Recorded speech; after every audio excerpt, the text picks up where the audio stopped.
మెదక్ జిల్లా చిలప్చేడు మండలం చిట్కుల్ గ్రామంలో సీఎం రేవంత్ రెడ్డి ఉచితంగా కరెంట్ 200 యూనిట్లు ప్రవేశపెట్టిన సందర్భంగా చిట్కుల్ గ్రామంలో ఏఈ, లైన్మెన్ మరియు కరెంట్ సిబ్బంది గ్రామంలో రేషన్ కార్డు ఉన్న వాళ్ళకి దరఖాస్తులు తీసుకోవడం జరిగింది. దీనిలో భాగంగా గ్రామ పంచాయతీ సెక్రటరీ, గ్రామ పెద్దలు, యువకులు, మహిళలు దరఖాస్తులు ఇవ్వడం జరిగింది.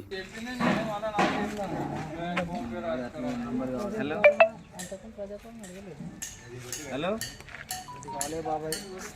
హలో అక్క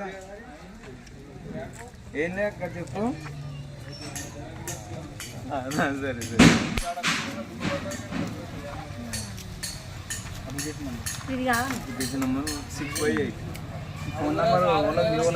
మరిన్ని అప్డేట్స్ కోసం మా ఛానల్ని సబ్స్క్రైబ్ చేయండి.